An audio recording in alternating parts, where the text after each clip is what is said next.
निवडणुका म्हणजे प्रचंड पैशाचं वाटप झालेलं आहे.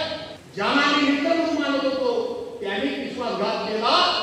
10 उमेदवार आहे, त्या 10 उमेदवारांना जनतेने ताळी लावली पाहिजे. ही 10च्या 10 वाईट आहे.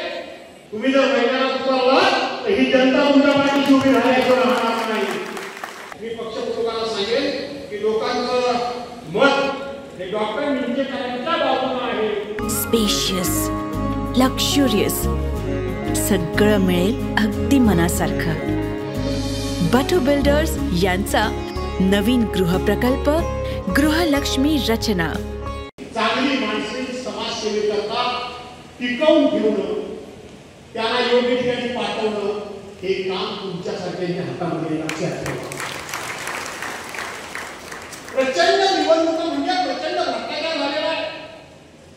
निवडणुका म्हणजे प्रचंड पैशाचं वाटप झालेलं आहे. आणि विशेष करून तुम्हाला मी स्पष्ट बोलतो की सगळ्या म्हणजे शिक्षक मतदारसंघामध्ये, पदवीधर मतदारसंघामध्ये सुद्धा पॉकेट लागतं. चाललाय तो समाज कुठल्या बाजूने चाललाय तो समाज. शिक्षक मतदारसंघाला यांनी समाज घडवायचा, त्यांना सुद्धा पॉकेट लागायला नाही.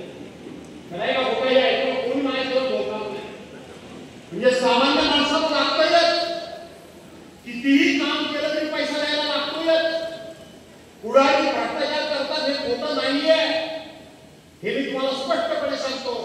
पण ही लोकशाहीची प्रक्रिया जर शुद्ध करायची असेल, स्वच्छ करायची असेल, निकोप करायची असेल तर ते जनतेच्या हातामध्ये आहे, कुठल्याही पक्षातील पुढाऱ्याच्या हातामध्ये नाही. 10 उमेदवार आहे, त्या 10 उमेदवारांना जनतेने ताळी लावली पाहिजे. ही 10च्या 10 वाईट आहे. माझ्या म्हणून 10च्या 10 वाईट आहे. पण त्या 10 मधला जो सगळ्यात चांगला आहे त्याला लोकांनी जर निवडला तर पुढच्या वेळेला देणारा आणखी चांगला मिळेल. देतो काय मी घेतो काय यापेक्षा माझा मतदानाचा हक्क काय आहे, मी माझं मतदान कशाकरता करतोय. आणि भाऊ सुदैवानं हा मला नाही, मला सुदैवानं 1 रुपया खर्च निवडणुकीत करायला लागत नाही. हा मला वेगळा एकही नाही. का कशाप्रकारे बोलायला आपण मंत्र्यांना कुठे कमी पडे आपण मंत्र्यांकडे. 2019 साली मित्रांनी विश्वासघात केला. मित्रांनी विश्वासघात केला. ज्यांना आम्ही मित्र म्हणून मानत होतो त्यांनी विश्वासघात केला. हे आपण लक्षात ठेवलं पाहिजे.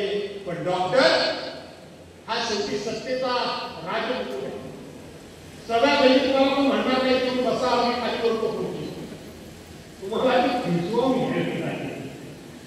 तुम्हाला ती मिळवायला लागेल, तुम्हाला ती हिसकावून घ्यावी लागेल. आणि माझी खात्री आहे तुम्ही जर मैदानात उतरलात तर ही जनता तुमच्या पाठीशी उभी राहायचं राहणार नाही.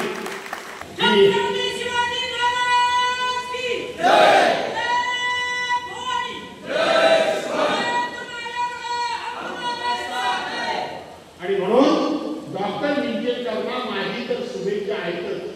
मी 2-3 महिन्यापूर्वी आलो होतो तेव्हा सांगितलं होतं मैदानात उतरा, बाकी मी बघतो काय आहे.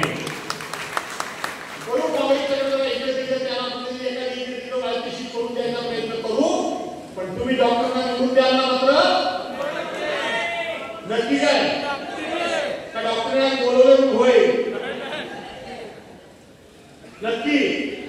म्हणून डॉक्टर माझ्या तुम्हाला निश्चितपणे शुभेच्छा आहे. मी पक्षप्रमुखांना सांगेन की लोकांचं मत हे डॉक्टर निंचेकरांच्या बाजूने आहे. शिक्षकांचं मत देखील डॉक्टर निंचेकरांबरोबर आहे. सर्वसामान्य माणसाचं मत देखील शिक्षकांबरोबर आहे. आणि म्हणून आदर्श शिक्षक पुरस्कारांना मी पुरस्कारताना पूर्वी शुभेच्छा दिलेल्या आहेत. पुन्हा एकदा अभिनंदन करतो. आणि आई घटनेच्या कृपेनं तुमच्याकडून आदर्श समाज घडो अशी अपेक्षा करून आपल्या सर्वांची रजा घेतो. जय हिंद, जय महाराष्ट्र. अशाच नवनवीन अपडेट पाहण्यासाठी आमच्या KK न्यूज चॅनेलला सबस्क्राईब करा.